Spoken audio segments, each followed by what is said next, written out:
नमस्कार मित्रांनो, मी विशाल सर पुन्हा एकदा तुमचं स्वागत करतोय आपल्या ऑफिशियल यूट्यूब चॅनल मिशन ऑफिसर्सवर. मित्रांनो, आनंदाची बातमी तर अशी आहे की 45% गुण असणारे म्हणजे 54 गुण ज्यांना असतील किंवा त्याच्यावर असतील या सर्वांना आता ग्राउंडसाठी बोलवण्यात येणार आहे. 10 ते 12 तारखेला त्यांना प्रवेशपत्र येईल आणि 17 जानेवारी 2024 पासून ग्राउंडला सुरुवात होणार आहे. 15-20 दिवसात ते संपवणार आहेत ग्राउंड. आता ही आनंदाची बातमी मिळाल्यानंतर काही विद्यार्थ्यांचे प्रश्न होते की सर डॉक्युमेंट्स कसे प्रोव्हाइड करावे लागतील. लक्षात घ्या, ग्राउंड होण्याच्या पूर्वी तुमचे डॉक्युमेंट्स व्हेरिफिकेशन होतील, म्हणजे जे मूळ कागदपत्र आहेत त्यांची तपासणी होणार आहे. आणि जर त्यांची तपासणी होणार असेल तर तुम्हाला कोणते कोणते डॉक्युमेंट सोबत ठेवावे लागतील. ओरिजिनल, बरं का, ओरिजिनल तर ठेवावे लागतीलच, शिवाय 2 सेट त्याचे झेरॉक्स म्हणजे प्रतिलिपी तुम्हाला ठेवाव्या लागतील. तर ते कोणते कोणते डॉक्युमेंट्स असायला पाहिजे त्यासाठी पण आपण एक छोटासा व्हिडिओ तयार करतोय.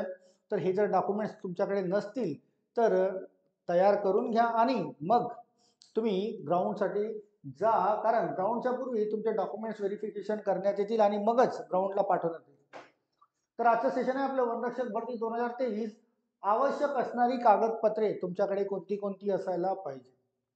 तर कोणती कोणती असायला पाहिजे तर हळूहळू आपण सर्वच्या सर्व बघूया. चला, नंबर 1 पासून येऊया. नंबर 1 की आधार कार्ड तुमच्याकडे असायला पाहिजे आणि तुमच्या सर्वांकडे असेलच आधार कार्ड, यात काहीच वाद नाही. सर्वांकडे आधार कार्ड पण सोबत घेऊन जाणे आहे, फक्त ते घरी ठेवायचं नाहीये. त्यानंतर नंबर 2 ला बघा. नंबर 2, 10वी 12वी याचे गुण प्रमाणपत्र, 10वी 12वी याचे गुण प्रमाणपत्र व व त्याचे बोर्डचे प्रमाणपत्र असायला पाहिजे.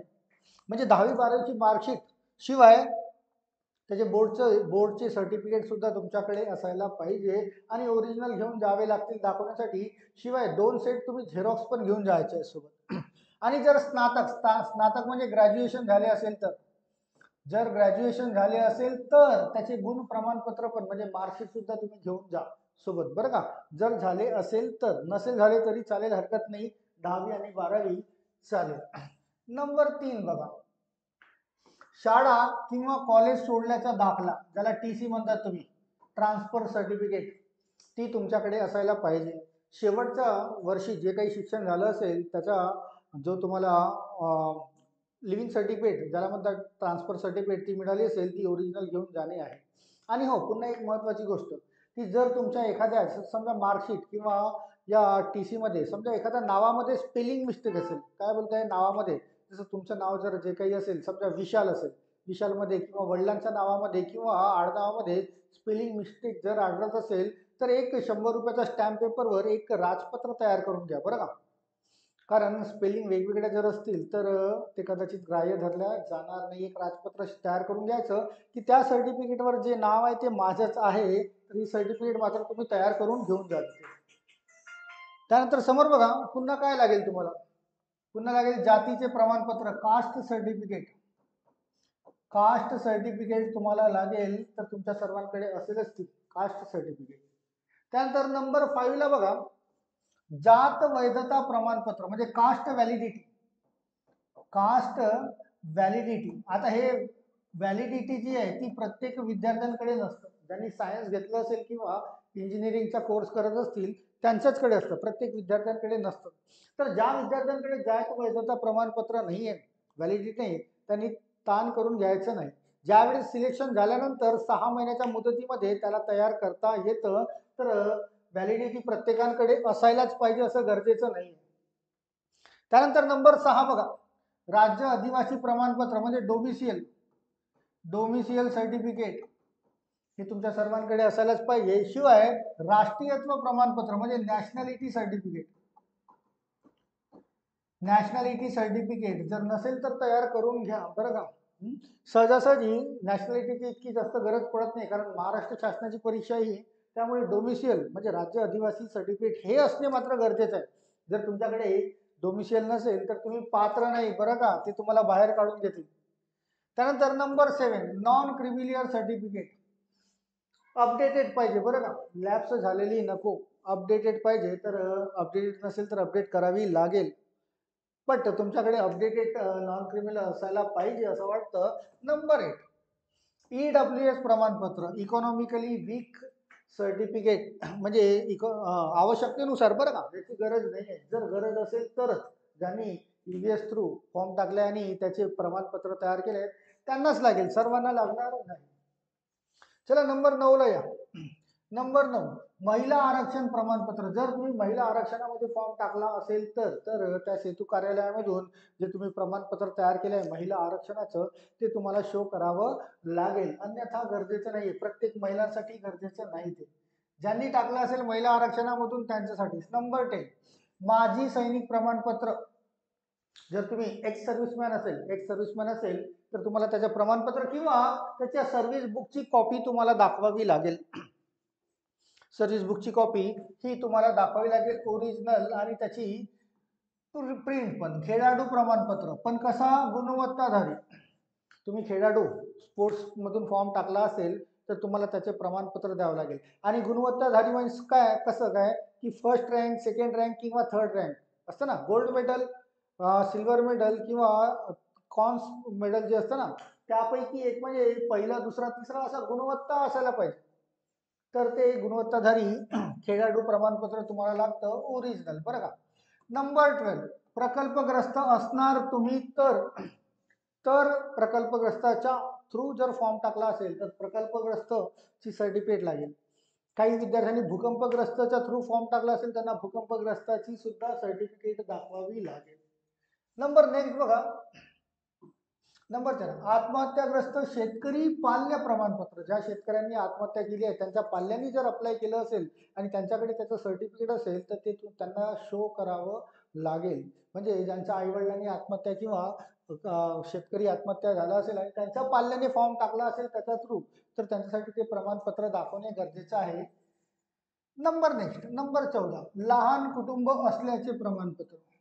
लक्षात घ्या, जर तुमचं लग्न झालं असेल, तुम्ही मॅरिड कपल असाल तर तुम्हाला 2 पेक्षा जास्त अपत्य असायला नको.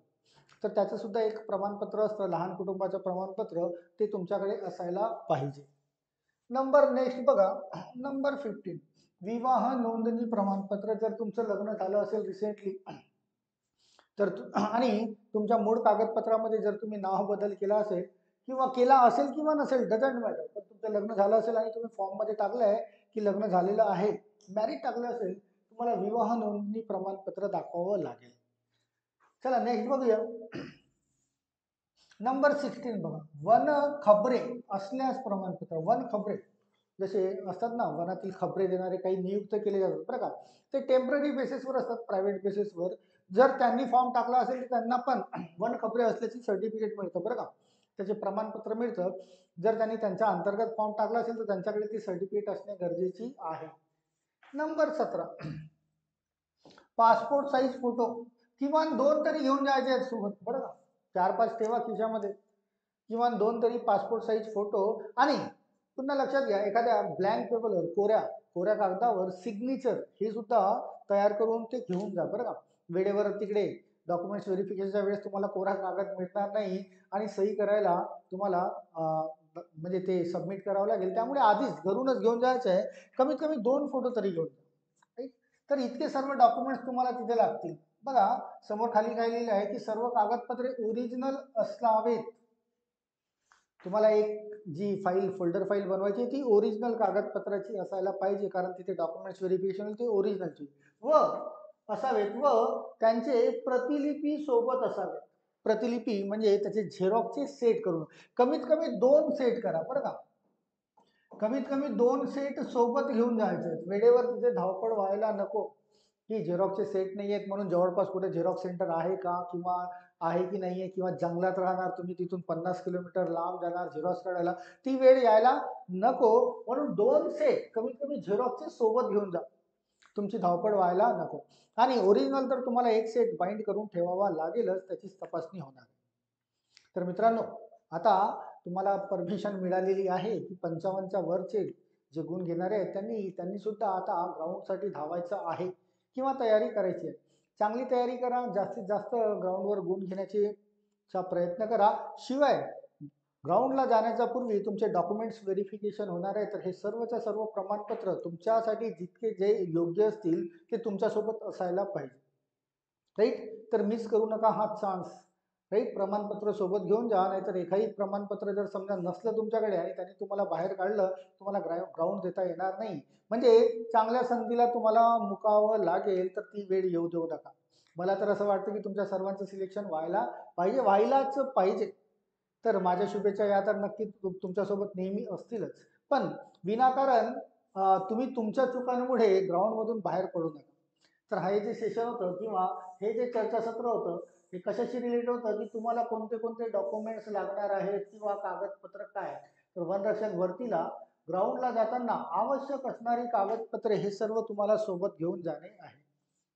राईट. तर हे छोटंसं काय काय तुम्हाला लागतात डॉक्युमेंट्स त्यासाठी हा व्हिडिओ तयार केलेला आहे. आय होप की तुम्हाला हे समजलं असेल. राईट. तुमच्यापैकी कुणी जर पहिल्यांदा हा व्हिडिओ बघत असेल तर आमच्या चॅनलला सबस्क्राईब करायला विसरू नका.